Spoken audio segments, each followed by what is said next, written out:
Cathryn, thanks for coming on. I really appreciate you taking the time to have a conversation with me. Would you mind telling us a little bit about yourself before we get started?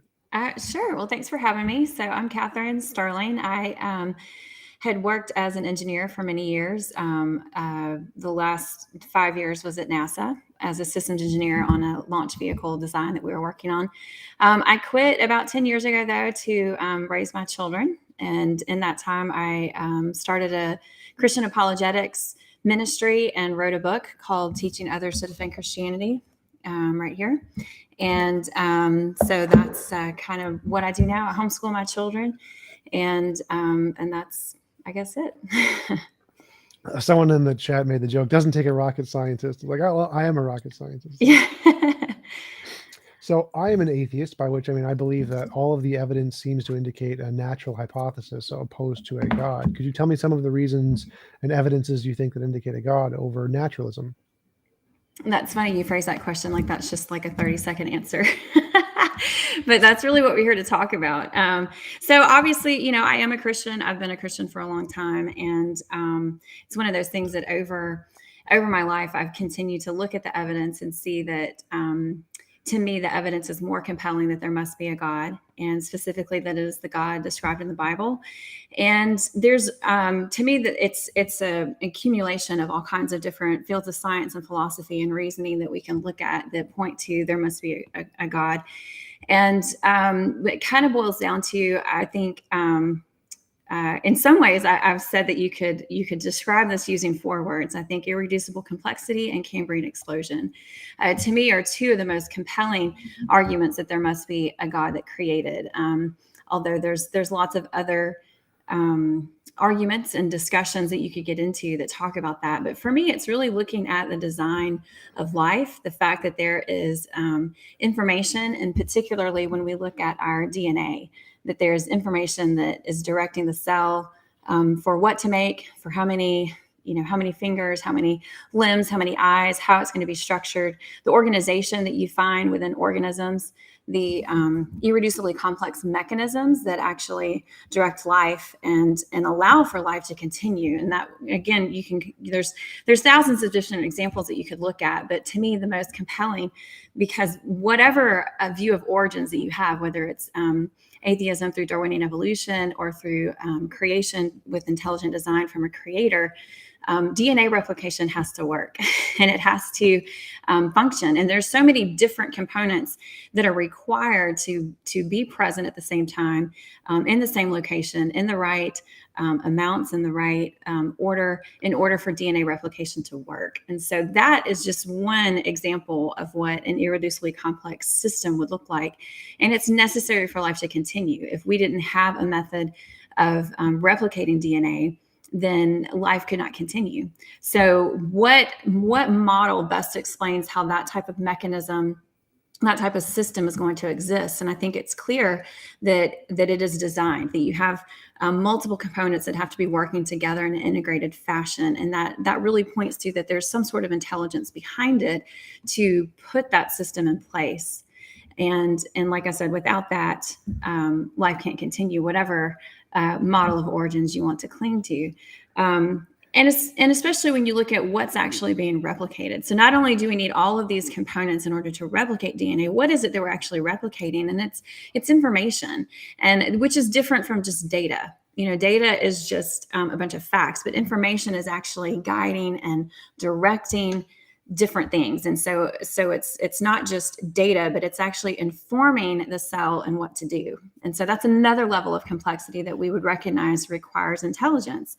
But then when you take that information and you put it into a coded fashion, that requires intelligence as well, to put data, right, that's actually informing and directing things, giving instructions to the cell, and then actually writing that in a coded fashion is what is the logical conclusion, is that there's an intelligent force behind that that's doing that. And we would draw that conclusion in anything else in life. I've kind of used the example sometimes about, when you have those some assembly required projects, which as an engineer, I love those. I love getting, the furniture that you have to put together, but it always comes with those instructions. And so the instructions are like the DNA. They're guiding you and directing you in what order to put things together, how to put this together. That doesn't even get into where the parts come from, right? We could have a whole different discussion about that. But if you then got that instruction manual of how to assemble your furniture and it's written in a code, there has to be some sort of intelligence behind that understands the system, understands how it needs to be put together, that gives you that information, that gives you those directions and instructions, but then can put it into a coded fashion. And that's really what we see in biology, down to the most basic of organisms, is that there has to be that coded information. And so I think the logical conclusion is that there's intelligence behind that. Cool. So there's a few things you mentioned there. First thing is irreducible complexity. So let's talk about that a little bit. My interpretation of irreducible complexity is that it's kind of like a stone arch. A stone arch is, you have a bunch of stones that are like placed on top of one another, and they all connect to form an arch. And if you take one away, they all fall. Right. But to form a stone arch, you don't just place all of those in their initial position right away. What you do is you build a layer, an underlayer, that fills the arch underneath, and then you place the consecutive curved arches on top of those, and then you remove the ones at the bottom. And so even though the complete structure is irreducibly complex, if you remove any one piece, the entire structure will fall. The pieces that were used to build that aren't there anymore. And the same thing happens in evolution. It seems like, for example, caterpillars and butterflies. Caterpillars don't have any reproductive organs, so they couldn't possibly reproduce until after they became butterflies. This would seem like a problem for evolution, because if they, prior to evolving the butterfly form, there's no way for them to reproduce. So how could caterpillars on their own ever evolve butterflies, because they don't have a way to reproduce? Well, the way they did was that they had sexual organs prior to becoming butterflies, but once they did become butterflies, they no longer needed those, and so they lost them. And so the irreducible complexity of the butterfly, meaning that it needs to become a butterfly in order to reproduce, was accomplished because the caterpillars had these underlayer rocks before the irreducible complexity that they then lost in the future once they became butterflies. So it seems like irreducible complexity can be explained by having these underlayer kinds of structures that were then lost later on in the evolutionary process. That's an interesting example. And I definitely want to come back and talk about the butterfly, because I think that is a fascinating example. But just curious, though, if you did walk up and see a bridge or the stone arch, would you assume that it came there naturally, or that somebody built it that way? Well, there are many that come naturally, so it would depend on where it was. Right. But the example that you're giving is that somebody planned to develop this arch, and they had a method of how to go about doing it. So I just find that interesting that you pull from something that would be designed to give evidence that it was naturally made that way. Well, actually, for that specific type of arch that you're talking about. Now, yes, I no. So the specific type of arch I'm talking about occurs naturally in nature too. Like rivers cut out stone arches from under different pathways all the time, and so the structure is formed in the exact same way, where you have a under form of rocks, and then the bottom is cut away. And so it's irreducibly complex, because if you take away any of the rocks that form the big canyon like bridge thingy, it'll all collapse. But the way it was built was also from removing the stuff underneath. And so both, whether it's formed naturally or by design, they're both irreducibly complex, and they both are formed in the same process. Well, so when we look at the butterfly example, because that's what I really wanted to get back into, because the metamorphosis is fascinating, and it's even to the point that scientists and biologists don't fully understand exactly what all happens when that caterpillar forms a chrysalis, what's actually making it do all those changes, because the body for the caterpillar has to change drastically to turn into the butterfly. And I do think this is a problem for evolution, as to what change would have to happen first within the caterpillar for it to begin this process of metamorphosis. Because really the idea behind Darwinian evolution is that these changes can't happen all at one time. It has to be done incrementally, one small micromutation at a time. Because if you have a drastic wholesale change to an organism, that looks more like creation than it does evolution. nature is going to take these slow, slight successive modifications. And that's how Darwin described it, is it's going to be these slight successive modifications over a long period of time. So we have to go back and look at, well, what one slight modification could happen first, yet the caterpillar still survive, even though it's not fully caterpillar, yet it's not fully butterfly. And so the past several years, like I said, I homeschooled my children, but even before they were of school age, I love this company called Insectlore, because you can order a cup of caterpillars and then you get to watch the whole process of them turning into butterflies. So I've done it every spring. I think at this point, I probably enjoy it more than the kids do. But you get 5, just born caterpillars in this little cup of basically resin for it to stay in this cup, and it eats and grows until they become caterpillars, and eventually they'll crawl up to the lid of this cup and they'll form the chrysalis. And so once they've formed and they've kind of hardened into that a little bit, you take the lid of the cup off and you put it into a butterfly net, so that when they hatched, you've got the butterflies in the net, and you can drop fruit in there, and it's really cool to watch. But I remember one year I saw one, and the butterfly started to hatch. It hatched out and it stopped. It didn't fully come out, so its wings were still folded up, and it just sat there for about a day. And I kept watching this guy to figure out, what is he going to do? And the next day he finally crawls out, but his wings, because he didn't fully come out and dry off his wings the way all the other butterflies do, they dried in that crumpled position. He even had a chunk of his chrysalis still stuck to his head. This guy's clearly not going to make it. So I have to explain to the kids, like, well, we're going to release him, but he'll be eaten pretty fast. We're feeding the birds at this point. But it was interesting to watch, because what it highlighted is how important every single step of that metamorphosis is for the success of the butterfly. So it doesn't have generations for the caterpillar, through evolutionary slight successive modifications, to try to get this right. It has to be completely right in one shot for you to actually have a viable butterfly at the end of the metamorphosis. So I find it difficult to understand how evolution is going to explain, by one slight successive modification at a time, over many generations, over thousands of years, that this caterpillar is going to acquire everything that it needs to fully undergo metamorphosis to become a successful butterfly. Because if one thing goes wrong, it's bird food, and you don't get another generation of the caterpillars to try to get that right. So I see what you're saying, that yes, you could look at it at an arch that the river has eroded through, so that maybe there was this basic process of DNA, because this really came from what I said about DNA replication, that now we see the arch, and like the basic model of DNA replication has eroded away. But we have to start asking the question, what is it that is propelling that caterpillar to have changed? So if we're going to go with a caterpillar example, what is it through nature that would have forced it to go through acquiring this process of metamorphosis to become a butterfly, and then eventually get rid of all of the reproductive methods of a caterpillar, so that we're left with only reproductive methods with the butterfly? What is it that nature is going to drive it to do that? If caterpillars are successfully reproducing more caterpillars without having this complicated process of metamorphosis, that's very tricky, that has to be completely right all at one time, why is nature going to drive it in that direction? And how is it going to do that one slight step at a time? Sure. So the reason why is butterflies would be better at it. So the reason, for example, pollen will have feathers essentially on it, so that it gets caught by the wind and it can go farther. And so wings allow the animal with the DNA to go farther, to travel farther, to reproduce more often. And so it's a more successful Well, but reproducer.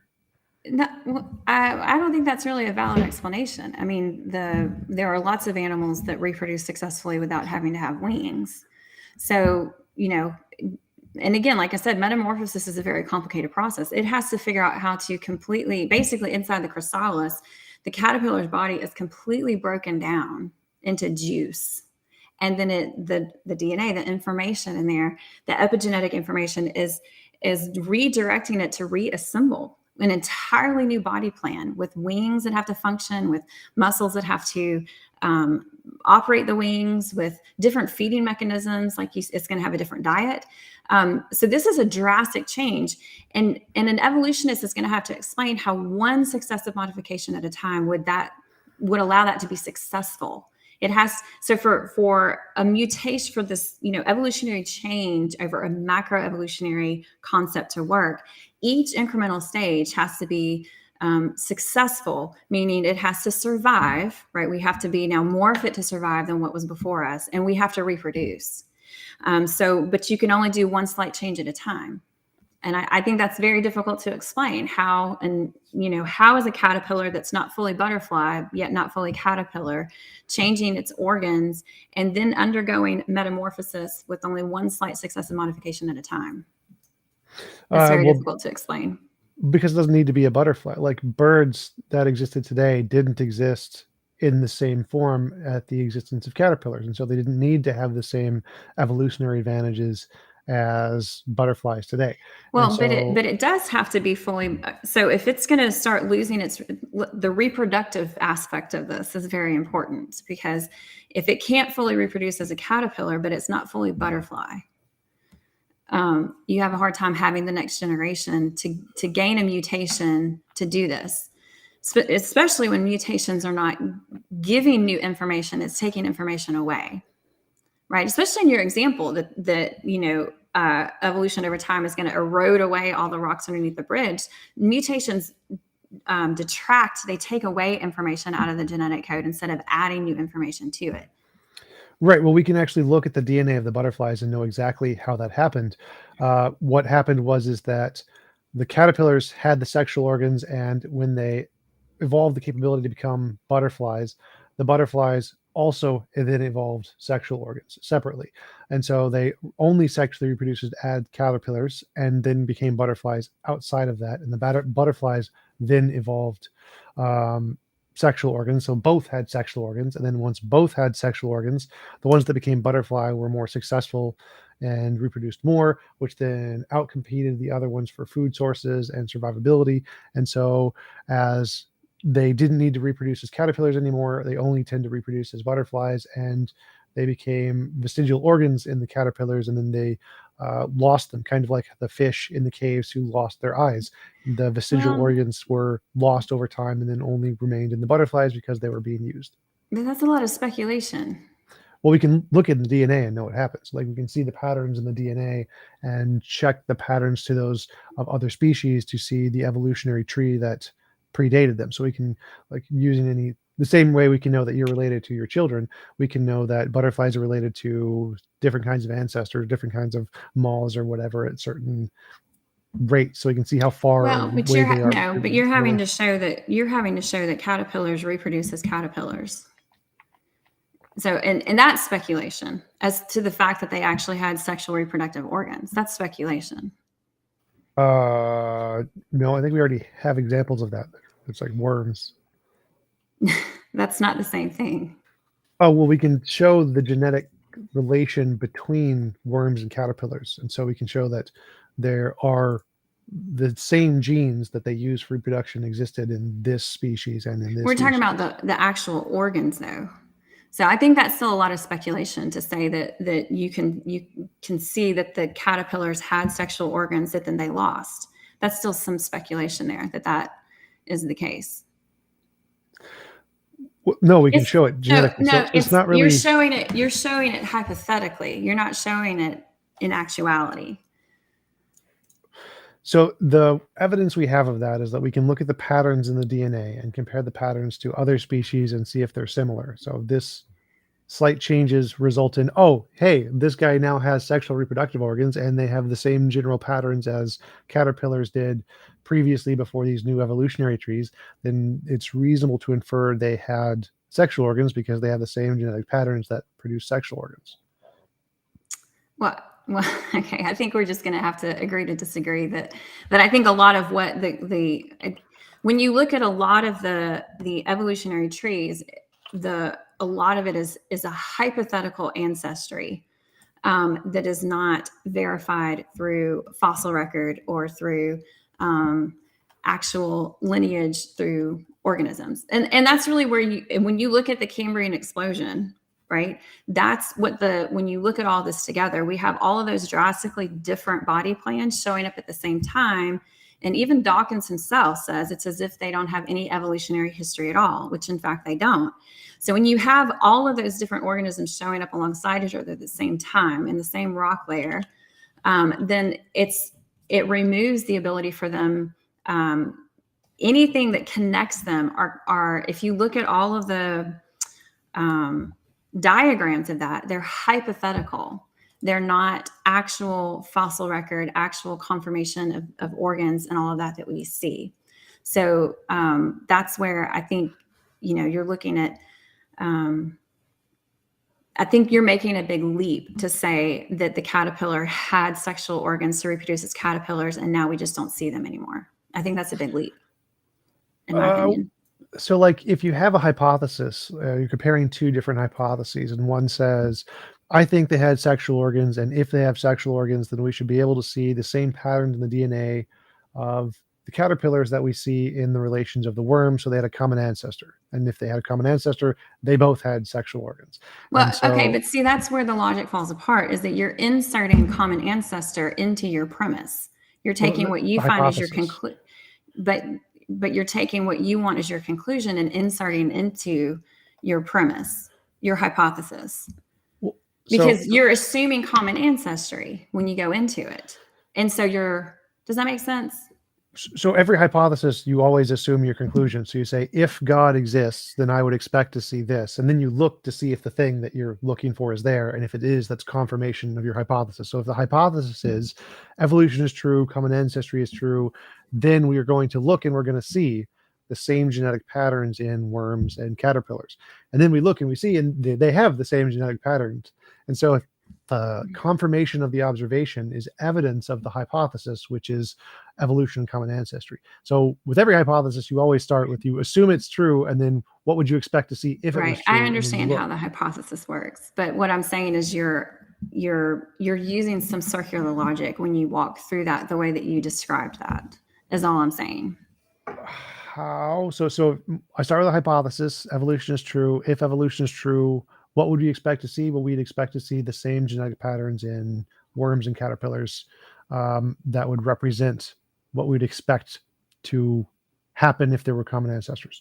And then we look and we find it. Which part of that is circular? Well, because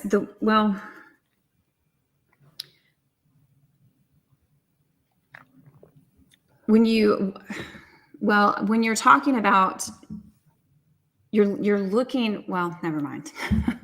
Well, let me use a God example. So if Christianity is true and Jesus rose from the dead, when I die, I will see God. I'll meet God at the pearly gates. If I then die and meet God at the pearly gates, that would be evidence of Christianity, wouldn't it? Well, okay. So let me go back to here's what I'm trying to say is that the patterns of the DNA you're saying show common ancestry. I'm saying show a common designer.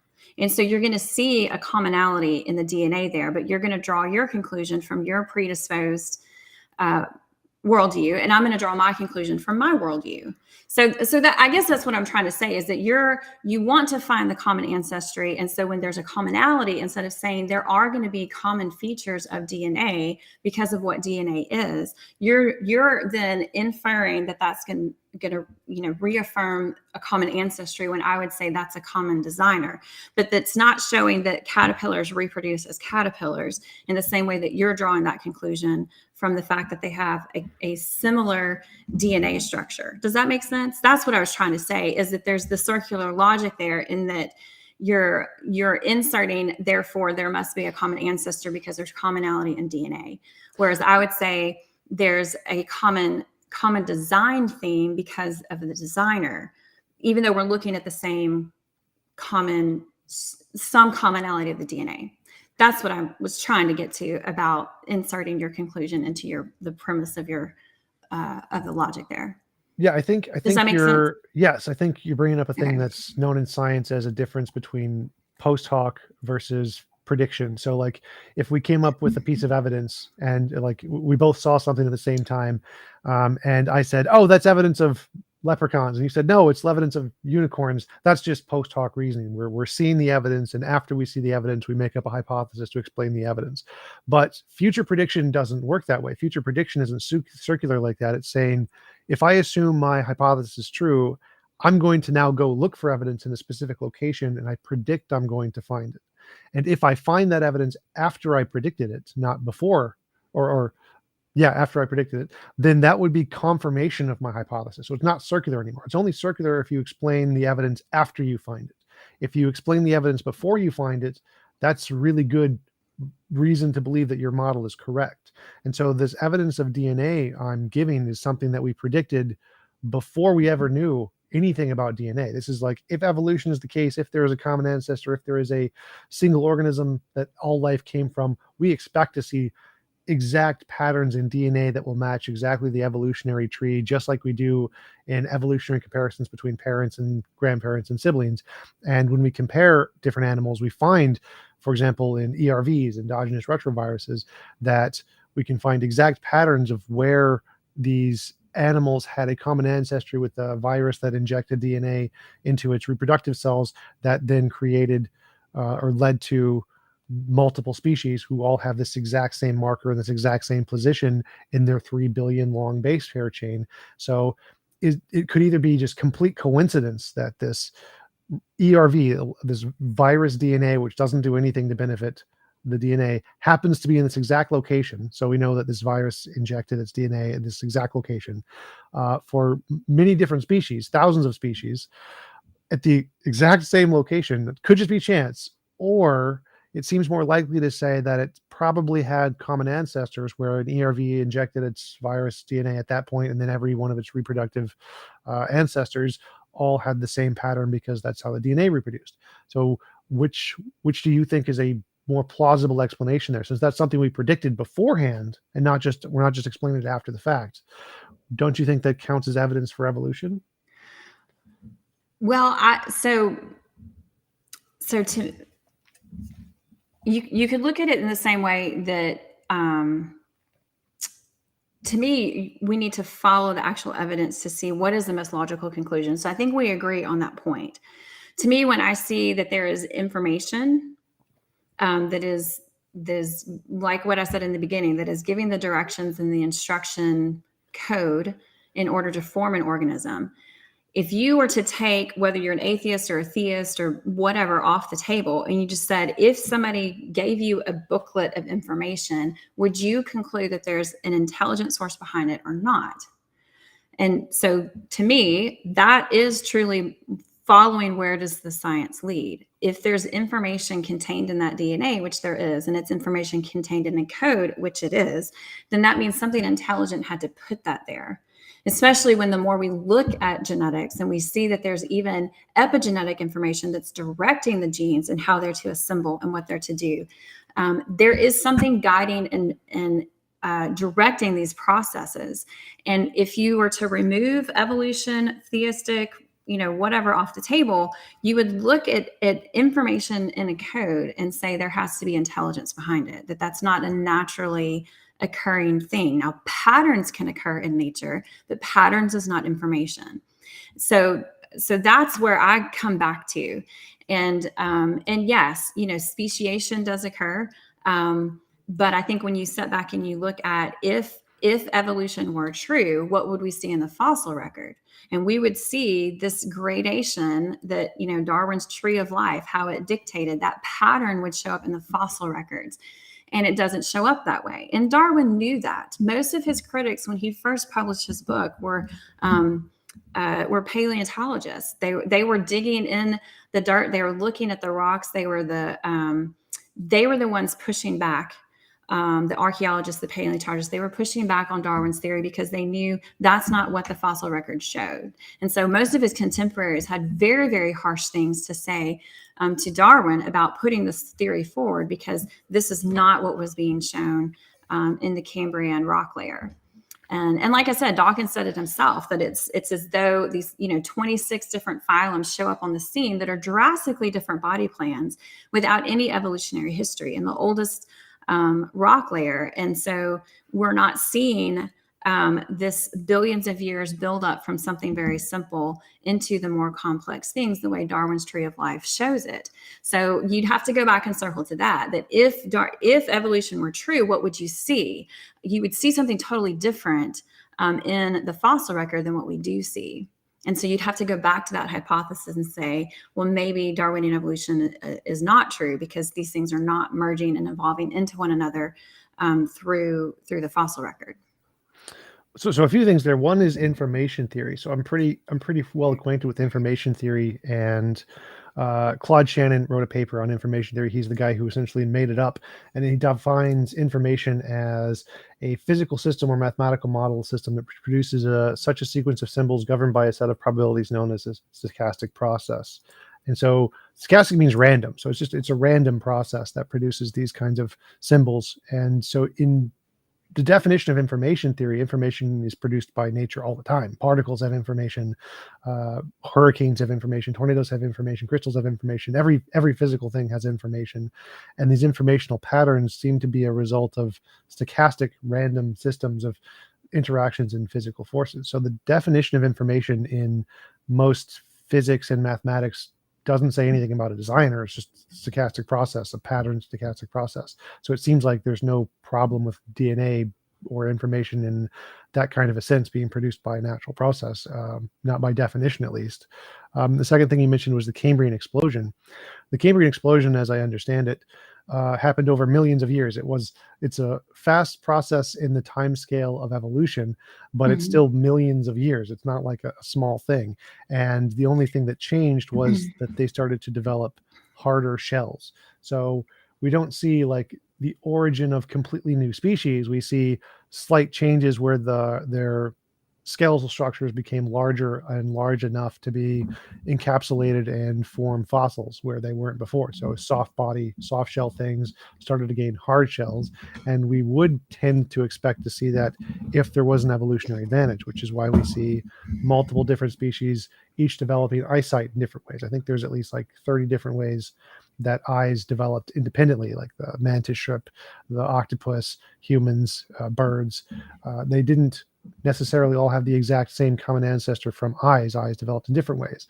And so we could see hard body, hard shell things develop or evolve from different starting points in different species. And that's perfectly consistent with evolution, No, especially over millions of years. I think that's a misrepresentation of what's actually the significance of the Cambrian explosion. Like you said, it was over millions of years, but that's a blip in time when you're talking about, if evolution took 4.2 billion, that is, and that's what's called an explosion, because these things rapidly showed up on the scene. And if you're going to talk about these merging into each other, that's not possible mathematically for that to happen in those millions of years. So if all of these different, what do you mean by merging into one another?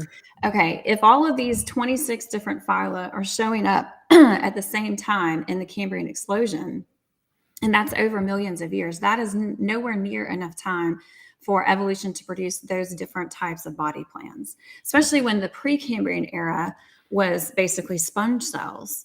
So if you go back and look what they found in Xinjiang, China, when they have fossilized sponge embryos, that tells us that at some point some soft-bodied things can fossilize. And then there's nothing until we have all of this explosion of life. And it is an explosion because that is a short period of time when you're talking over the grand scale of the billions of years that evolution needs. Actually, that's not even enough time mathematically to look at having a mutation permeate through the entire population and affect the type of change it needs to change the body plan of an organism.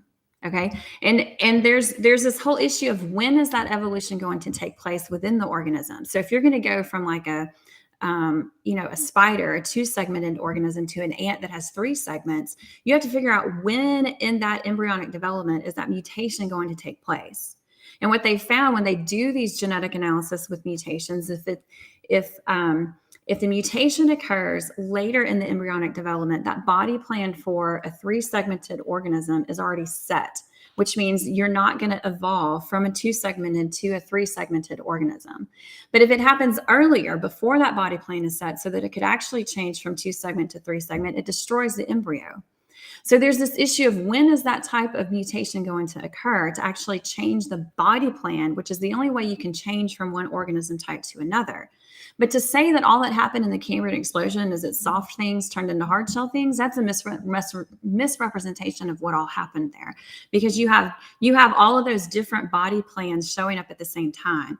And yes, we're talking time as in millions of years, but even in 5 million years, that is not enough time for the evolutionary process that you're trusting in to take place throughout all of those populations and change those body plans of those organisms.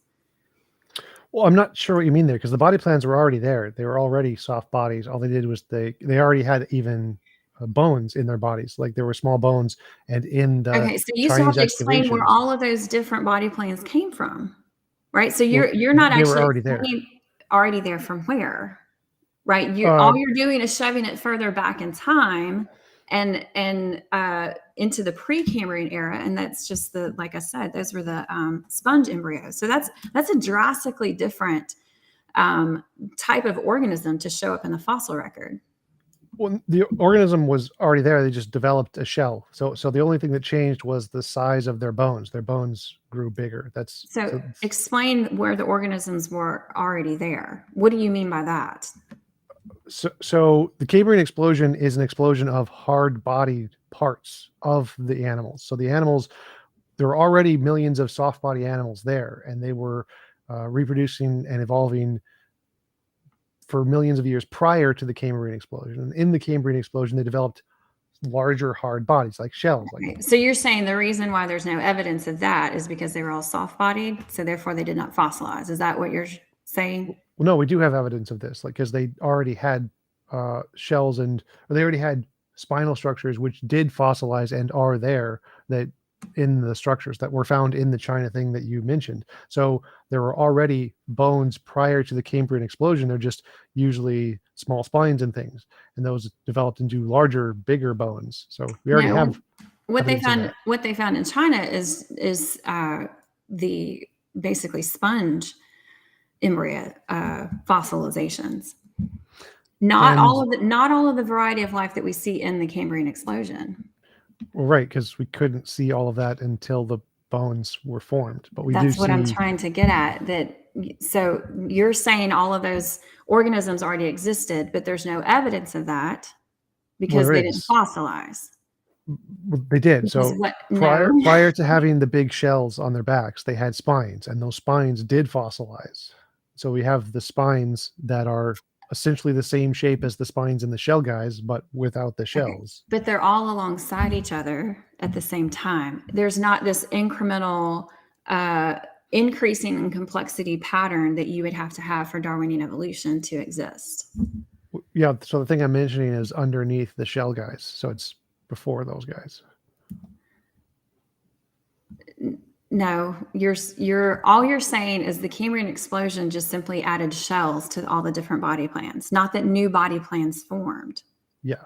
Right, which is affirming what I'm saying. That all of those body plans were existing alongside each other, not slowly evolving into one another from one common ancestor. I'm not sure what you're saying. So like just to read from the academic journal, like many of the Cambrian animals possessed some type of hard mineralized structure, spines, spicules, plates, etc. In many of the cases, these often very tiny mineralized structures are all that are found as fossils. So there are little tiny parts that were found as fossils prior to the bigger parts. Okay, but it's still, what I'm trying to get at is that you have different body plans of organisms that are alongside one another. According to Darwin's tree of life, you need to have one type that eventually turn and evolve into other types of body plans. But the fossil record doesn't show that. It shows that they're all there at the same time. Right, because there are already millions of body plans that already existed prior to the Cambrian explosion. Without an evolutionary history, that we're saying the same thing, that they're all there at the same time, not gradually merging and blurring into one another from an intermediate species. Okay, so there's millions of different species that existed tens of millions of years before the Cambrian explosion. And then at the Cambrian explosion, lots of them started to develop harder shells. So the only evolutionary change in the Cambrian explosion is the hard shells part. That's the only addition that happened there, essentially.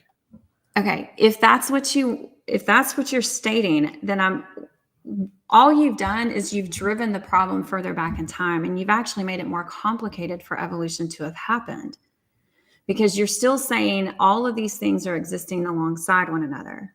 Yeah. Right. Not in that merging fashion that Darwin's tree of life would require. Right. That happened millions of years before the Cambrian explosion.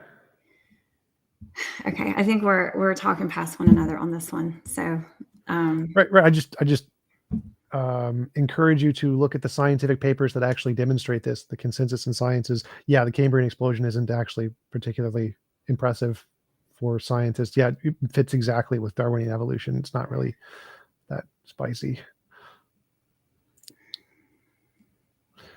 But so you mentioned abiogenesis, that like the origin of life itself. So using the hypothesis thing, like we have two hypotheses. One is that it was created by an intelligent designer. One is that it was created by natural processes. And we know that cells are very, very complicated, that say there's like 10,000 different steps that need to happen in order to make a cell, or whatever, step from 1 to 10,000 in order. In the naturalist hypothesis, we make predictions about certain steps, like step 347 or something.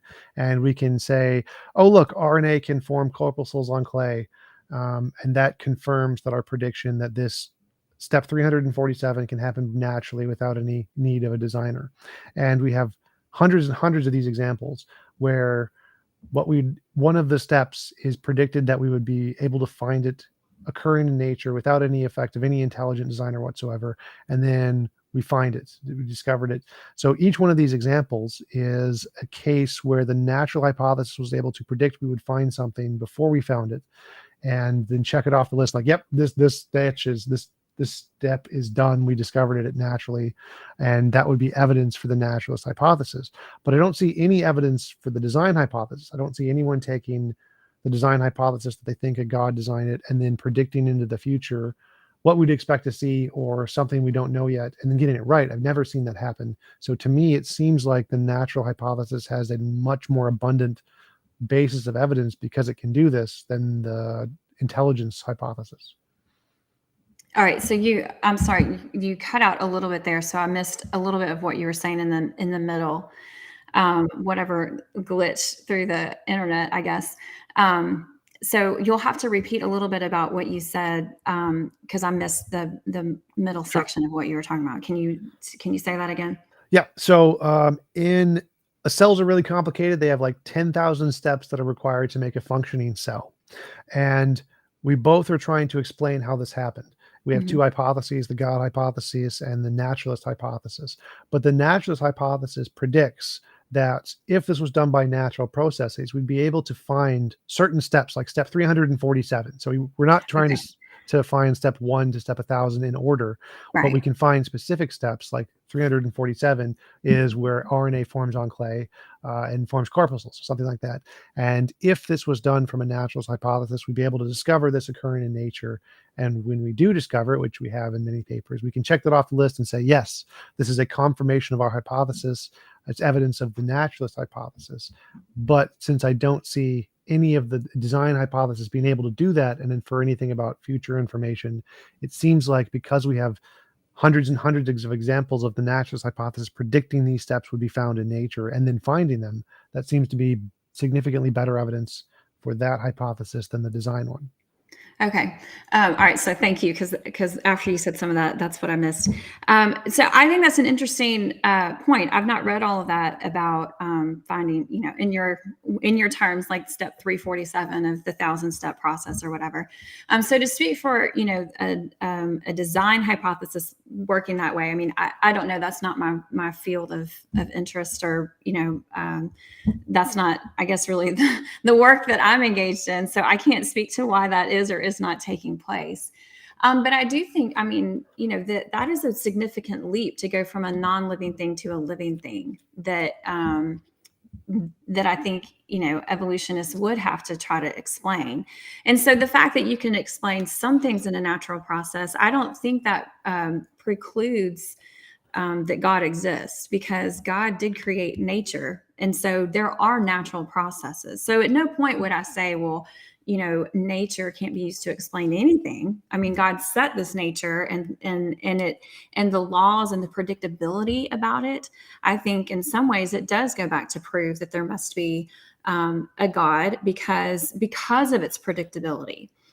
Because we do have these laws established that we can follow, and that this world functions in. Something had to set those parameters in place. And so the fact that we can do repeatable things, I think, shows that there is a constancy, a consistency about nature, that if everything were random, I don't know that we could have that same kind of predictability if it were, if this universe were randomly generated. So, there is still the issue of step one, right? That step one is what's really important. So the fact that steps, 10 through 800 or whatever can happen through a natural process, I don't think that removes God from the table. I think that just says God created a pretty awesome system that we're still trying to understand. And I think that's what's really impressive about when you look at a lot of the papers and the studies that are being done, is this link between biology and systems engineering. And since my background is systems engineering, although I've always loved biology, I think that's where I always love looking into these different examples, is as a systems engineer, I can see when we're designing a system, all the work that goes into it, all the intelligence and planning, and that you have to change a system as a whole in order for it to still function. And in the world of biology, it has to function, it has to survive, and it has to reproduce. So, a lot of times I've used those examples from the work that I did at NASA, in looking at different systems that have to work together. And if we have a design change, everyone has to be on board and look through it. Okay, so if the electronics has changed the system, then what does that do to the propulsion? What does that do to the structure? Do we have human access to that? If we have to change out batteries, if we have to, upload different software, you have to look at the whole thing before you make one small change. And there's actually a great quote. I don't know if I could pull it up quickly, but where they talk about, like, if you were to make one small change to a bird, right? If you were to increase its heart, what all other systems is it going to throw out of whack and it not be able to continue to function and live if you're changing its heart in order for it to become a different organism? You'd have to change the whole thing at once instead of these incremental, slight, successive modifications. So I don't know how I got into all of that from what you were talking about with the different steps of generating or organizing a cell. I think the key is, yes, you can explain lots of things through nature and through natural processes, but that step one is going to be that critical thing. And I think the fact that we can plan and predict things is an indication that this is not a randomly assembled universe. So, how to explain other studies that, like you said, why are people that are theists not studying these things? I don't know. I can't speak to that. That's not in my field.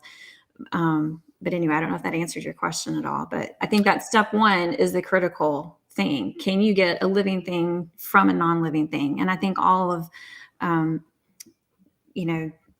what we've looked at historically through science says that's not possible. Well, so I'd agree with what you first said, that it doesn't eliminate God from the table. Like, it's just comparing two hypotheses, saying, is the origin of life a result of natural processes, or is it a result of a designer, like, doing it by hand, essentially? Maybe God, of course, could have just started the universe and then just had abiogenesis happen naturally as a part of his plan or something. So it wouldn't disprove God, even if abiogenesis were true. But if we're comparing hypotheses, the one that has the better evidence is the one that's able to say, if my hypothesis is true, here's what we would expect to see, and then do some experiment and see if we find that result. And whichever hypothesis can do that seems to be the better hypothesis. And it seems like the naturalist abiogenesis hypothesis for the origin of life is the one that's doing that, whereas the design one is not. So to me, it seems like that's the better hypothesis for abiogenesis in the case. Of course, it doesn't eliminate God from, like, creation of the universe or anything. That would be a different Well, topic. but it's also not actually proving abiogenesis. That's still, you're just showing that there's a part of it that could happen naturally, but not that there's actually the leap from non-living to living. Right. So it's like Right. induction. So if I have a model that I can predict where like 10 stars are going to be in the future or whatever, and that model is that it's caused by gravitational waves or something, and it doesn't predict all of the stars, but because it does successfully predict 10 of them, that would be evidence that the model is correct, that gravitational waves are what are moving the stars. No, And I see what you're saying with that, but I think that's really a different thing when you're talking about abiogenesis. I think the fact that you can say some things happen naturally only proves that some things happen naturally. I don't think that's a clear path of inductive reasoning to go back and say abiogenesis is a thing because we can prove step 347 is a thing. I think that's a different leap in the reasoning path for that, because that's such a drastic statement to say that abiogenesis occurs. I'm not quite understanding, because I understand that's the entire thing in science, like in astronomy and cosmology. When we look out in the universe, we have no idea how anything happens. We discover individual parts. Like, oh, we can explain gamma ray bursts because of black holes or whatever. Oh, we can look at different kinds of high particle energies that come into contact with people's eyes, and that explains the lights that NASA sees. It seems like we were explaining things piecemeal, just like with abiogenesis, where there's like 10,000 things we don't know, and we'd say, oh, look, step 347 is gamma ray burst. That can explain that new thing that we didn't understand yet. So I Right. think that's how all of the scientific process works. I don't see why it would be different Well, for abiogenesis. Well, I think because I see what you're saying, but I still think that's a I don't think that's breaking with what science actually does. I just think that's a different line of reasoning that you're trying to prove that's outside of I think that's a larger leap out of what the evidence is actually showing you to then draw that conclusion, in my opinion. I just think that's a larger conclusion to draw than what that evidence is actually pointing to. But that's... I guess I can partially agree with that, because I think like it's a hypothesis, and the hypothesis makes predictions, and so any confirmed predictions is evidence, but it wouldn't necessarily be sufficient evidence. Right. But my only argument here is that because the hypothesis makes predictions that are correct, that is evidence, so that's something. But I don't see any on the design side. So by default, even if it isn't like sufficient evidence, it's still more than is on the design side, as far as I can tell. Well, that's something I'll have to go look into, I guess, if there are hypotheses of that, from, in that line of reasoning from the design side. I'm just not, I can't speak for the whole field for that, so I don't know. Yeah, so I just suggest there's a really good article in New Scientist called First Life, The Search for the First Replicator by Michael Marshall, and it just lists all the different, like the steps I'm kind of listing of how different things were found and across 10-year time period. So they have like dozens of studies, and each one is like a different step in the process. All right, you mentioned we can do repeatable things, like in the universe is orderly. I mean, I agree with that. I totally think it is in many cases. I think that we can change some of the laws, like gravitation could have been repulsive at the early universe inflation. That wouldn't be a problem. But why would that be indicative of a God? Like, I don't think, even if there was no God, I'd still think that the universe wouldn't be perfectly random. I think that would be even more ridiculous. Well, I mean, I think that's kind of getting into,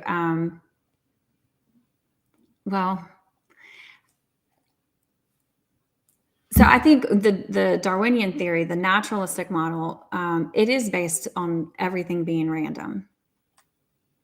So I find that interesting, and I'm not saying that it necessarily means that, if there is no God, everything would be in flux. You could have no predictability, but I think what naturalism rests in is a lot of randomness. And so it's like you want randomness to be the generator of life, but then you need the constancy and the predictability of it in order to actually do science.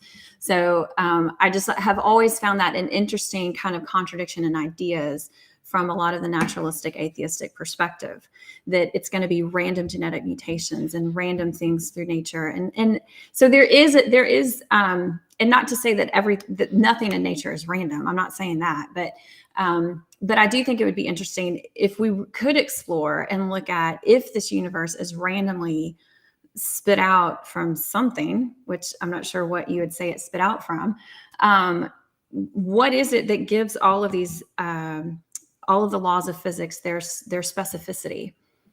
Because they have to be those precise values in order for everything to work and for us to actually predict models and to do science. There has to be some predictability and some constancy to those things that I think when you go back to the origins model of if there's a universe generator from your origins model, what is it that's making this a constant predictability in the laws of physics kind of realm? I guess that was kind of what I was getting at with that statement about, I think that the predictability of this universe is better explained by a God who set the values and the physics and the parameters that allows life to function, set them at those values in order for life to exist.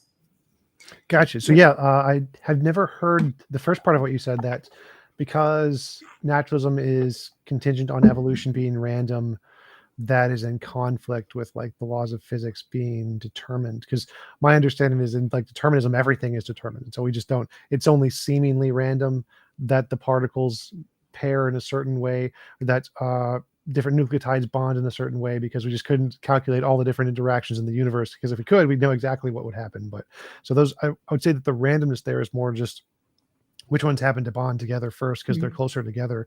I wouldn't say it's true randomness. It's more just apparent randomness in that case. But to bring up the laws of physics, I would say that why would a God designing them in a certain way be a better explanation than, for example, them being determined by some undiscovered law of physics? So like the grand unification theory says that all the different laws of physics, the four fundamental forces, are interconnected if you raise them to like a high enough temperature or whatever. So it could be the case that all the different constants, the gravitational constant, the light constant, all those different constants could be intertwined in such a way that if you change one, it will cause a proportional change in all the other ones. And why would that be a less plausible explanation than God designing it that way? Well, I think, even naturalists describe, this is the Goldilocks planet. Why is there the ability for life to exist here? And in all of the the interconnectedness that we have, of, even how oxygen and how water functions, how, carbon dioxide and oxygen between living organisms and plants, and everything about this planet is precisely what it needs to be in order for life to exist here. And so, I think with your worldview, you'd like to think that it randomly occurred that way. And so it's by happenstance and chance. But I think it's better explained by somebody planning it to be that way than all the cards and everything just fell in line the way that they are. Because I think, when you look at statistics, I think that the mathematical statistical analysis of all of the things that have to be exactly so in order for life to exist here, I think make the probability of that being negligible. I mean, effectively zero when you look at all of the things that have to be exactly what they are for life to exist here. So I think from a probability perspective, it's better explained by somebody designing it that way than it randomly fell into those values and those parameters, so to speak. Well, for like the Earth, there's billions of planets out there. We've only found like 5,000 Goldilocks planets. That seems to be purely chance, just by the numbers. But in the case of like the laws of physics, why wouldn't it be like, because if we increase the gravitational constant even a little bit, then all particles would just go farther away from one another and never form stars or planets or life or whatever. And if we increase the gravitational constant even a little bit, everything would just collapse into a big black hole and nothing would form. And so if we're asking like, why are the laws of physics the way that they are, why wouldn't saying that they're determined to be that way by the nature of the quantum field or whatever be a worse explanation than a God designing it? Well, I mean, I guess I could give you the same question. Why is God designing it a worse explanation than it's random? Well, I'm saying determined. So just to clarify. Right. Okay. So it's determined by God designing it versus right. determined by quantum physics. Well, but even think about how you first broached the subject. You said, well, we could have all these different parameters. If they're ratcheted up together, everything could still coexist. There's still you're having to change things all at once. I mean, kind of going back to what we were talking about with Darwinian evolution. If you change one small thing, it wreaks havoc on the organism. If you want to change from the spider to the ant, you have to do a lot of changes at one time. From the caterpillar to the butterfly, you have to do a lot of changes at one time. So even what you're saying with the physics, if we were to mess with one of those parameters, it would wreak havoc. But if we did it with a bunch of them, then you're saying we could still have life here. Is that what you were saying in the beginning? No, I'm saying like they're all bound together. So if you change one, Right. all of the others have to change. There's no Right. possible way to change them in different ways. They're all tied Well, together by one law. right. So I think that is evidence of a designer having his hand on that, because um, I just think that when you look at the probability of all of those things being the values they need to be, all at the same time in order for life to exist here, and because it's not just like, when you look at probability, it's you multiply it, right? So if you have the probability of getting, 3 coin tosses of heads, it's 1/2 times 1/2 times 1/2. And so here we're talking about, at least 30 some odd parameters. And it's not, 1/2, 1 out of 2 that it's the number it needs to be. It's 1 out of infinity. You have an infinite number of possible values that each of these things could be on the number line. That's So just to now you're talking clarify. about, yeah. My argument is that there's something in nature we don't know about yet where they don't have an infinite number of values. There's only one way they could be. It's like a fundamental law in nature that they must be this relation to one another. And so if there's some law that causes all the different, I think it's 160 different constants in physics to all be tied together, and so that they can't be different, they have to be the way that they are, then the probability is actually one. It means any universe made of quantum fields is going to generate this possibility. And so in that case, it wouldn't have a low probability, it'd have a very high probability. And so my argument is, why would that explanation of making a very high probability universe, like a quantum field that has a nature that will produce the laws this way, be different than saying there's a God who has a nature who will produce the laws this way? Well, because I think that it is a God that designed the system that way, to have all those specific parameters. Why are there even all those specific parameters? I mean, you have to go back and start explaining, why are there even these laws of quantum physics? Where did those even come from? And that's where I think it comes from a creator who established these things so that life could exist here and not on all the other billions of planets and systems that are out there. There's something very specific about the fact that life exists here. And I don't think that's a random. I think the probability, when you look at it from a probability perspective, I think it's effectively zero, unless somebody designed it that way. Let me ask you a different way. Introducing that intelligence into the system that requires somebody to plan these things the way that they are. Well, let me ask a different way. Who designed God? Why God has a lot of ways he could be. Maybe God might want a universe of only hydrogen atoms, or maybe a universe of only puppies, or universes only black He could have holes. designed it however he wanted. That's true. Right. So there's lots of different ways God could be, and only a small number of ways God could be would produce a life-forming universe, because maybe he's just only hydrogen atoms, only black holes. For every possible way the universe could be, God could have possibly wanted that way the universe could be. So who designed God to want a life-permitting universe as opposed to one of the infinitely many non-life-permitting universes? I love that question. That's a really good question. I think, though, when we step back and look at trying to explain, you're kind of getting at the question as far as, who made God, right? And when you stop and think from your worldview, okay, you believe that there is no God and that at one point there was no universe, right? Our universe. I think there's always a natural thing. I think the quantum field always existed. It's outside of space. So you think that is infinite? Yes. You think that's eternal? Yep. Okay, so that's a really different starting point, because I would argue that these universe is not eternal.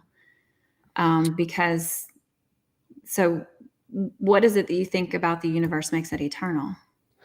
our universe had a beginning, but not all natural things had a beginning. So the consensus in physics right now is that space and time are emergent properties from a quantum field. So the quantum field exists outside of our universe, and our universe had a beginning at the Big Bang, but that's not all natural things. It's just our segment of space-time. Okay, that's a very different proposition than I've heard given before. Because, I mean, even Stephen Hawking's established that there has to be a definite beginning to time and space. Right. Mathematically, there's nothing that they can do to bypass the fact that there is a beginning. Well, there's actually multiple different models, but the space and time are a particular kind of a field, and there are other kinds of fields. So the consensus in physics is that space and time are emergent. They come about from other things that existed before space and time. And these other things So are what would those things be? So, quantum but fields. quantum physics, I mean, explain. I know what that is, so don't give me the like an elementary school definition. But like, how are you saying that this thing existed for an eternity? Like, what are you explaining as that as its existence? What is that in terms of its eternality? Oh, I'd say it's outside of space and time. So space and time are a kind of field, and these are different kinds of fields. So these fields exist outside of space and time. Okay, but what is it? What is it acting on? Those fields of. What is it acting on? Well, are you saying this is a ball of energy that's eternal, a ball of mass that's eternal? When you say quantum physics is eternal, that's quantum physics is explaining things. So, what are you saying is about that that's eternal? The fields are eternal. Okay. Okay. So like space is a field, space-time Right. is a field, the gravitational field is a field. The fields Right. are the fundamental thing. It's not, and those things, fluctuations in those things is what produces matter and energy. Okay. So you think that has no beginning? Yes. Okay. Okay. And we have good evidence of quantum fields from empirical data from the Casimir effect. The Casimir effect is an experiment where they took two tiny little metal particles, put them together in a vacuum, and to see if virtual particles could push them together. And virtual particles are things that come about from fluctuations in the quantum field. So it's good evidence of the quantum field. And like the multiverse, for example, the multiverse is a Right. combination of that plus Guth's early universe inflation, which was observed or made predictions about observations in the cosmic microwave background. So both of those things have good, solid empirical evidence. The pieces of the multiverse, not we haven't confirmed the multiverse, but all of the pieces in the theory have been shown to be real things. And so your question earlier is why should this model of the quantum field be better than a god? I would say because all of the pieces in this theory have been confirmed to be in reality and not just a part of our imagination, whereas Mhm. the pieces of a god have not been shown to exist in reality outside of our imagination. So like omnipotent, omnibenevolent, all powerful, a mind outside of space-time, like none of those things have been shown to be empirically real, but the Casimir effect and early universe inflation, those have been empirically demonstrated to be real.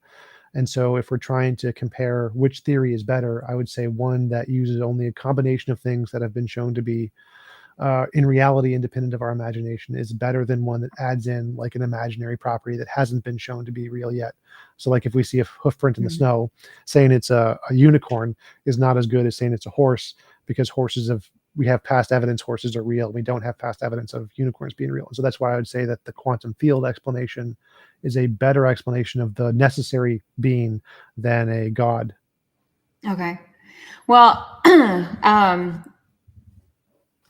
I mean, I would say that this universe is finite, right? So if there's a point where there is no God and no universe, we would still have nothing now, right? There would have to be at some point some eternally existent being to bring Yes. this universe into existence. And so that's where, that eternally infinite being, I believe is God, and I guess you believe it's the Quantum quantum fields. physics fields. Yeah. Okay. And I think that the quantum physics ones are better because they have like empirical data in the world, where I don't think we have any empirical data of like omnibenevolence. I don't think we can empirically demonstrate that. Okay. Well, I mean, obviously, I'm going to disagree with that, but I think there are a lot of other things about our existence that that science does not explain. That I think they do point to the fact that there is a creator, there is an intelligent being behind this existence that that designed our DNA, that designed our, you know, every organism, that that constructed the laws of physics as they are, that I think imparted to us a sense of morality. I think that's not explained through science. You know, science can explain what things are, but not whether they should or should not be that way, especially when you're talking about that moral and ethical component. And I don't think that evolution gives an adequate explanation as to why we do have this ought and ought not about our existence. The fact that we love, that we have intelligence, that we have creativity, that we have theoretical thinking. I think all of those things are evidence that something more than just a quantum field has imparted to us. Our desire for justice, our desire for integrity, you know, the fact that we look down on treason and we don't uphold liars as being great examples of how to live. I think all of those things also point to something imparting that component to our existence that science itself cannot explain. So I guess that's kind of where I would go to, that it's not just about, you know, I know I started off with saying the irreducibly complex systems and Cambrian explosion, because I do think that scientifically the evidence is better through those two things, that there must be a God. I know you disagree. We talked about all that. But I think there's more to our existence than just what the scientific evidence points to and what physics can explain. And I think all of that stuff taken together, we have to look at what it means to be human in this existence in every aspect of that. And I think those things aren't explained through quantum physics, that we have to figure out, you know, why do we feel, you know, sadness at massive death? Because if evolution is true, then we should celebrate people being eliminated from the gene pool, right? If it's propelling the genetics forward. But that's not how we respond to things like that. And so I think the fact that we sit here and wonder about these things, I think tells us there's something different about being human, something different about our existence that has to be explained in some way too. Yeah, so a few things there. I think evolution does explain beauty and sadness and justice as being beneficial to a group. So, like, if we see a large part of our group die, that means that Okay, I as didn't. a Sorry, society. the internet glitched again. I didn't catch that first part of what you're saying. Say that Oh again. yeah, I'm yeah, so sorry. sure, no problem. Okay, I go ahead. think that evolution explains justice and meaning and purpose and sadness when people die. Because you mentioned that, why do we feel sad when a lot of people die? It's because as a society, one that values its members will survive more and live longer if it protects and values their lives, rather than one that doesn't. And we've seen that happen in different kinds of evolutionary experiments.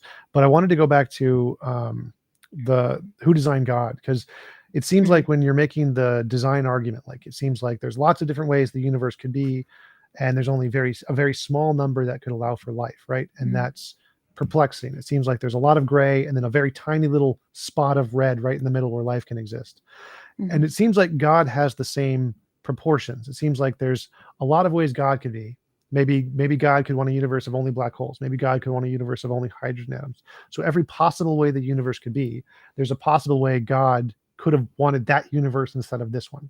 And so the spectrum of diversity of non-life permitting universes to life permitting universes is the same spectrum between non-life permitting universes created by God versus life permitting universes that God could want to create. And so it seems like God has the same mathematical probability as the universe, because there's a one-to-one correlation. For each way the universe could be, God could have wanted it to be that way. Mhm. And so we have to ask the same question. If this mathematical probability is the design thing we're trying to explain, then it seems to be both in the universe and in God himself. And if the only solution is to say, well, just God isn't designed, then we could just say the same thing about the universe. The universe isn't designed. And I don't see why that's a better explanation, just to say God isn't designed. Because if that's the solution to the problem, why wouldn't that just apply to the universe? Well, I think with your explanation that quantum fields are eternal, that's That's how you're answering the question. Whereas I answer the question that God is eternal. So God doesn't need a cause or creator. He is that eternally existent being that brought everything else into existence. And so you're answering that question with quantum fields being eternal, and somehow, even though they're not sentient, right? Somehow it brings a universe into being. Okay, so if it's okay to say that anything that's past eternal doesn't need to be designed and can have like a really complicated nature to it, that seems like if we discovered a computer and you said the computer was past eternal, it wasn't created, but it's still super, super complicated, right? It's a computer. That would be weird, right? You'd say that because it's so complicated, you would want to say it's probably designed. So wouldn't you want to say that the quantum fields, if you're resting in those being eternal and that they're mathematically complicated, wouldn't that question be valid to you too? That's your supercomputer that's eternal? What created and designed that? Well, sure. So the quantum fields are actually really, really simple. That's why they're preferred, because they're not complicated. The goal is that there's a simple model or a simple essence to this quantum field that causes all the other complicated things. But the quantum field itself is really simple. Whereas God, with his personality, his intentions, his desires, his all powerfulness, that seems really complicated. I don't see why that means there couldn't be an eternally existent God just because he's complicated. If he's God and exists eternally, why does that mean he has to start as something simple? Oh, right. So the argument here is more to say that if you look at the universe and say the universe must be designed because it's complicated, then it seems like we Oh, can look at God and say he looks really complicated, he must be designed. oh, okay. No, I don't think that's an apples to apples kind of comparison. I think God is. I think it's hard for our finite brains to understand something that's truly eternal. Even if your eternally existent thing is the quantum fields, I think that's hard for us to understand because you still have to explain where would that have come from. So I think what you're pushing back on, you have to answer the same question. Why would there be a quantum field? Where did that existence come from? Right? I mean, you have a hard time in your mind understanding that that's eternal. The same way that we have a hard time understanding that God is eternal. So I think the same question would apply to both worldviews. Oh yeah, for Um, sure. right. So I mean, I guess you would have to answer too. Yeah, Right. definitely. So my answer is Yeah. just that, like the example of the horse print in the snow that I gave before, the better Right. model is the one that uses pieces that have all been demonstrated to be in reality and not a part of our imagination. And if you have a prediction or a model that adds things that haven't been demonstrated to be in reality, Right. then that's a less good model. And so that's why I Well, think now the I quantum know field you'll is better. disagree. I know you'll disagree, but I don't believe that God is in our imagination. And I know you Oh, think that he is, just to but clarify, that's I didn't mean to imply that. So I meant to say, like, okay. there are certain things we hypothesize, and those things, until they're demonstrated to exist in reality, they're just imaginary concepts. We don't know if they're real or not. And so, like, if we say a property of God, like omnibenevolence or omniscience or something, Mhm. those haven't been demonstrated in a lab. We can't prove those exist. Those are right now, we don't have any like hard empirical evidence those are real things. But we do have hard empirical evidence quantum fields are things. We do have hard empirical evidence that goose early universe inflation are things. And so because we have hard empirical evidence of those that show they're not just a part of the imagination of the guys who made them up, Right. those models who use only those kinds of things are better than models who add in the things that we don't know are whether or not they're real or imaginary yet. Well, but you're also discounting uh, experience that people have had, the evidences that people have had through scripture. And I know, that's probably thrown out by you and all of your followers. But I think when you look at how God has interacted with humankind, and when you look at the evidence, especially if you look at Jesus of Nazareth, when you look at the evidence of his life on earth and the resurrection, then you do have, it's not a unicorn of our imagination.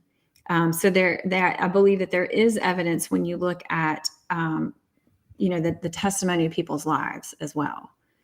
And I don't think you can completely discount that because that is a historical evidencing the same way, if you look at the historical evidence of, Abraham Lincoln.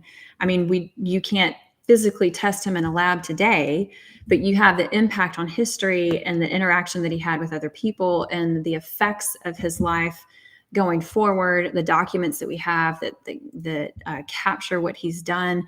That's the same type of evidence that you would look at when you see God interacting in this world. So I don't think it's fair to say there is no evidence whatsoever of an omniscient, omnipresent, that type of thing. It's not going to be evidence that that's done in the same way as the field of physics or quantum physics or a lab type scientific method type of way. But we take things for evidence outside of the scientific method every day. I mean, if you go into a courtroom, yes, you can bring in some scientific evidence about certain things, but there's also a lot of weight given to presumption of fact. What is the best explanation of these events? Who was there to witness it? What happened as a result of it? So, we turn to that type of historical type of evidences a lot as well in our day-to-day lives. So that's not an unreasonable realm of evidence to point to. Oh yeah, for sure. So I think that I definitely believe Jesus existed. I think as a historical figure, he's a real person, not a mythicist. I think those are weird people who think Jesus didn't exist. But I think that I don't think there's evidence he rose from the dead. If he did, that would be evidence of an omniscient being. So Jesus is like, if God is an omnipotent being and he exists, I'm going to rise from the dead in 3 days after I die.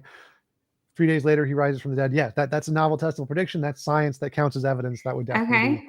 Well, that's a great place to start. So there's a lot of extra biblical, meaning just outside of the Bible, references that talk about the resurrection, and a lot of historians and archaeologists who have looked through the New Testament accounts as they're digging in the dirt over there in the Middle East. They look to the writings of Paul, and specifically to Luke's account in the Book of Acts. And how precise he is in his historical record of all of just the historical events that happened in that time, all of the references to the terrain, to the people, to the family histories of all the Herods that ruled over in Palestine in that time. That a lot of them have been led to understanding that if Luke is writing all of this and it's so confirmed factually, if everything else that he's writing about in archaeology and history, everything's being confirmed by everything that they find, and he's writing a lot about the life of Paul. And so then you can trust that what he's writing about Paul is true. Well, everything Paul did was based off of him seeing the resurrected Jesus. And when you go back and you look at the changed lives of the disciples, that is the eyewitness testimony account that verifies that something happened significantly after Jesus was crucified.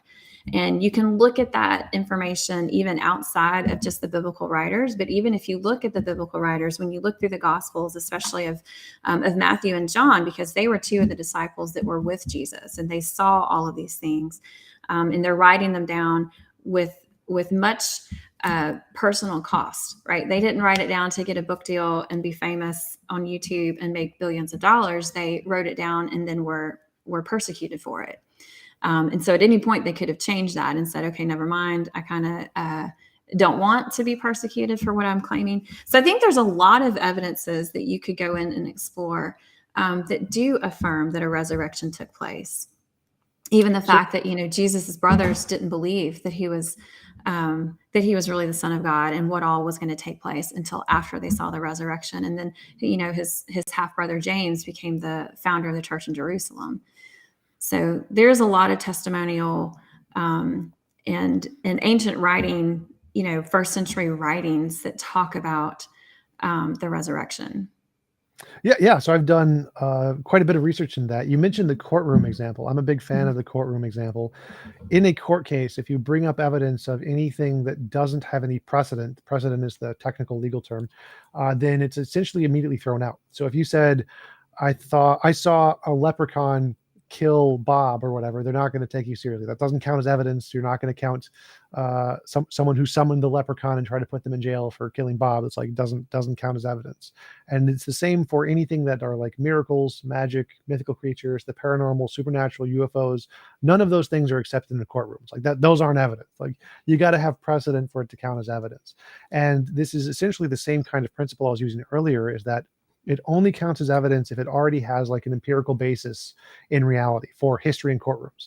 So for history in courtrooms, even though Pliny the Younger and Pliny the Elder were really great historians and had lots of accurate historical data, we don't take their initial accounts of the foundation of Rome to be seriously, because they said that Rome was founded by Romulus and Remus, who were raised by a wolf. And that was like, no, we don't think that's true. Even though they got everything else right about history, we think they probably got that one wrong because it's a miracle, kind of a miraculous claim. And the same thing applies to the cases of all historical documents.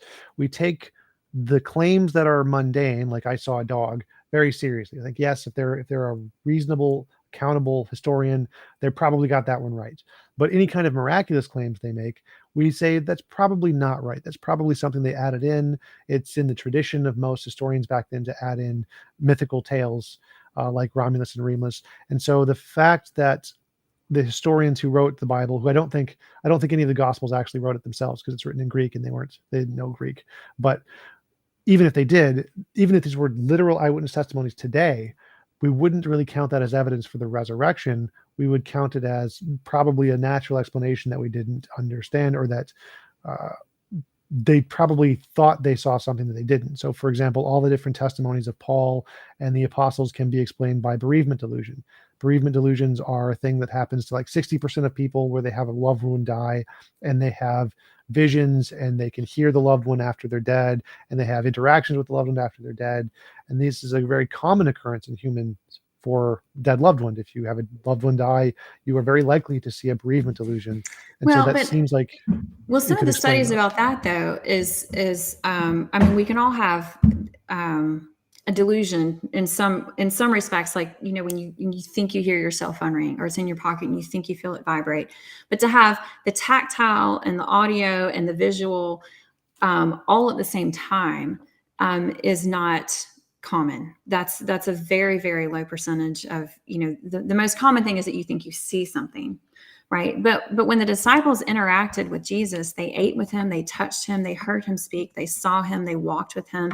And it wasn't just the disciples. It was, you know, he appeared before crowds. He appeared to right. So there's lots of other interactions with him. And when you think about all the other witnesses that saw the miracles, you know, when he feeds the 5,000, how many witnesses were there? You know, that's not just 3 people said they saw something. So especially when you look at other religions, where it is typically one man with one private vision that then writes it down for everyone else to just trust him on what he saw.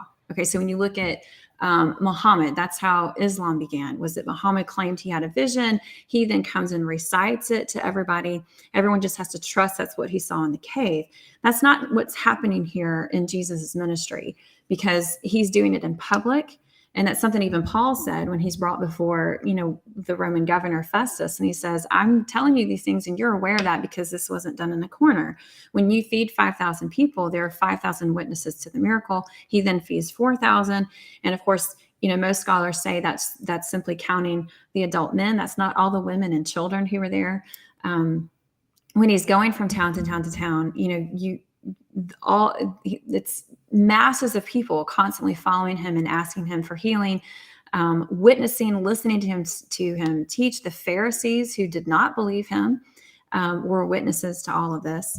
So it's not just, you know, the small band of people who were, you know, committed to this cult leader, and they really grieved when he was killed, and now they think they saw him. It's much bigger and more beyond that. When you look at the documentation of the resurrection, it's very different from when you look at other religions. Well, I'm not sure what you mean there, because when I look at other religions, like the feeding the 5,000 is a good example. Santi Sai Baba is a Hindu. He had 10,000 and did something very similar, and you can find videos of it on YouTube where he did miracles in front of these 10,000 Hindus within the past 100 years. That seems to be like a common thing that faith healers and faith practitioners did all throughout time, because there are certain kinds of miracles that you can do that convince a lot of people whether or not they're true or not.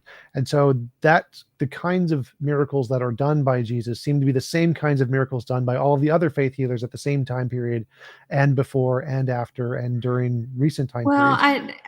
I disagree, because he had so many different types of miracles that he did to show his power over everything. Because I mean, if he truly is God coming down to earth, he has power over everything, right? He has power over the food that he can multiply to feed the thousands. He has power to heal the leper, to raise someone from the dead. He has power to walk on water and calm the storm. So it's that's not just some sleight of hand mythical healer mystic in the woods type thing. So Well, just casting out demons what there. what So there's a lot of different miracles that were done, that I think separate what Jesus did from what you're talking about. well, the reason I brought that up was because all of those things you listed are the common types of things that faith healers are recorded to have done during that time period a lot. The walking on water thing, the healing the sick, the healing the lepers, that's all stuff that was really, really common back then. Jesus was essentially doing the same kinds of miracles that all of the different other people were claiming to do, both before and after Jesus. It was like those are common miracles that were claimed. And so in recorded history, he didn't really do anything that was super special other than raising from the dead. That one's pretty special. I'll grant Okay, that one. so that is the But deal clincher, yeah. I guess, right? Oh yeah, absolutely. If there's actual, if we could actually see Jesus rise from the dead, I would absolutely count that as evidence for God. But like I mentioned earlier, in a court case and in history, we don't count testimony of miracles, magic, mythical creatures, paranormal, supernatural, UFOs, because all of the testimony from all of the different religions that have those things seem more likely to be fabrications or made up or mistakes. And so the same reason we don't accept it in these other religions like Santi Sai Baba or the origin of Rome or the Iliad and the Odyssey or any of these claims is the same reason we don't accept them in the Bible from a historical perspective or from a legal perspective. And so it seems strange to want to accept these testimonies in this case when we don't accept the testimony in any other case in history.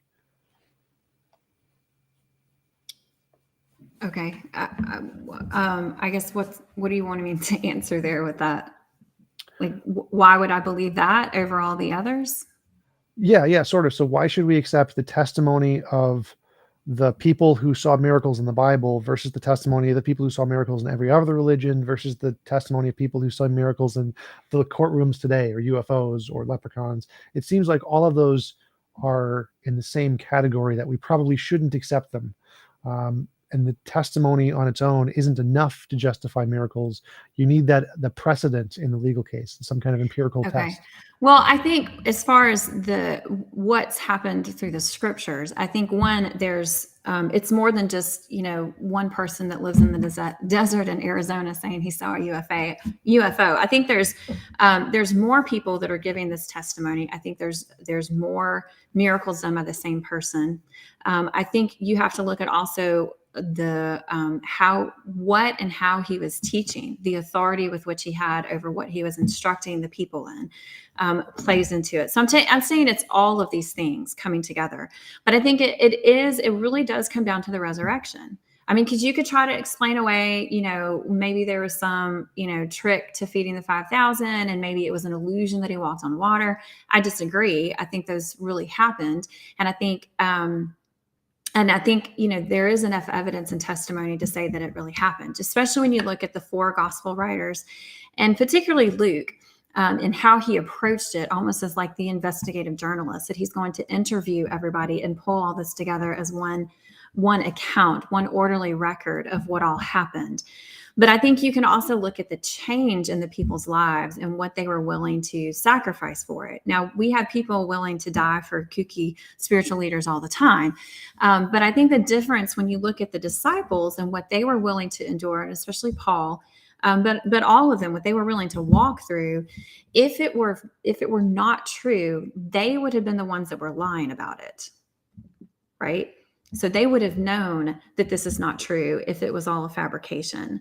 And so it would be, it's hard to convince me that these men would be willing to suffer what they went through, be persecuted and executed for these claims if they were lying about it.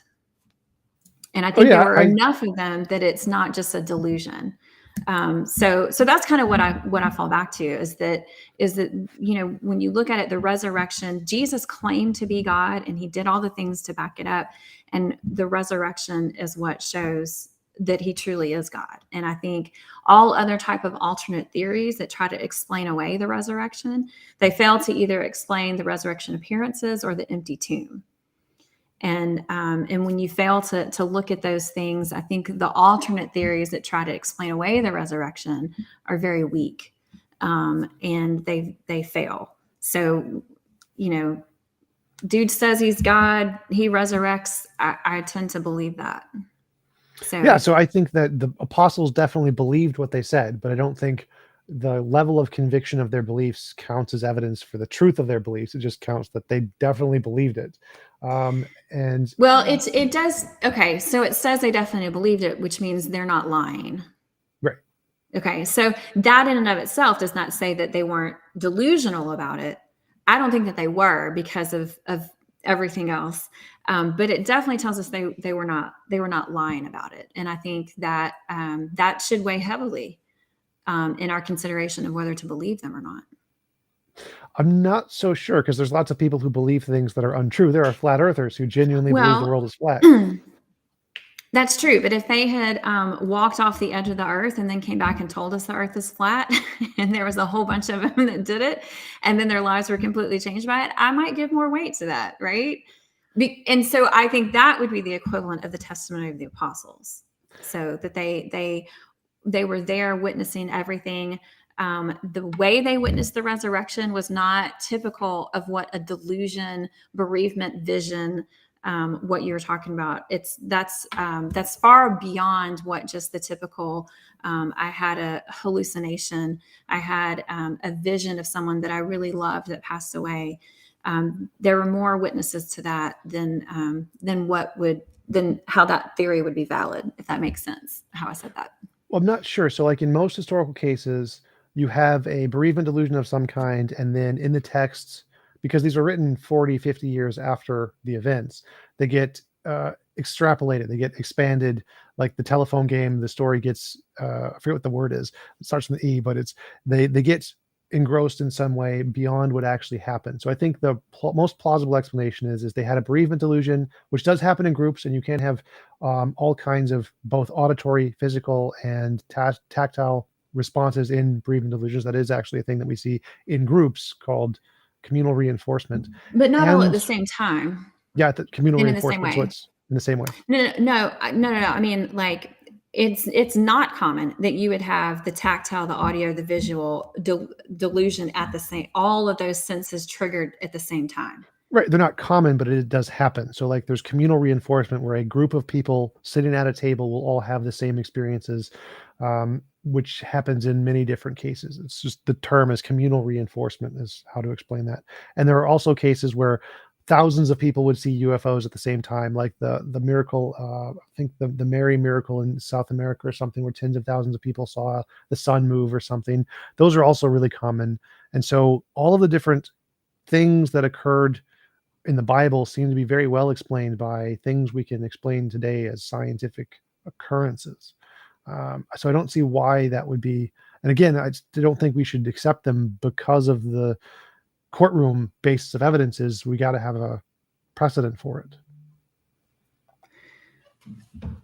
Well, so it's not. It's so in that line of reasoning, it's the I'm going to throw out any miracles because I don't believe miracles exist, and that is circular logic there. So, Well, do you think courts should allow miracle claims as evidence today? I think it would depend. I'm not saying just carte blanche, everyone that says a miracle has happened or they saw a UFO, that everyone should take their word for it. But I think when you look at the biblical accounts of Jesus' life, his ministry, his death, his resurrection, and even the writings that are not the biblical authors, I think all of that gives weight to what the gospel writers claim. And I think we would do well to do the same thing with someone in the courtroom. You know, if there's a totality of evidences that combine that support their testimony, you can't just throw out their testimony just because you don't like what they say. Oh, right. I would agree, but I think that the totality of evidence thing would have to include some kind of empirical precedent to say that it's possible that this thing is real. I don't think until you have that testimony counts. But I think that's what they've proven through the gospel accounts, that when they have eaten with him, they have touched him, they have seen him, they have talked with him. He then, lived on earth for another 40 days before he ascended into heaven. The number of people that witnessed that at different times in different places. So it wasn't just this, a mass amount of people and one person said, oh, I see, whatever. And they all just kind of chime in because of the mob crowd. These were several different appearances that I think that removes the mass delusion type of thing experience off the table. And it's triggering all of those senses in all of those encounters at the same time. So I think that's a different type of evidence than what you're talking about. And you're kind of trying to discount, delusions, because delusions happen. They do happen. But I think when you look at what all the eyewitness accounts, all the interactions that he's had, it starts lessening the idea that was just a delusion experience by these 12 men or these 11 men at one time, because it happened on so many different occasions, because there were all the senses triggered on all of those occasions, that it's more than one group of people. It's not even the same people every time.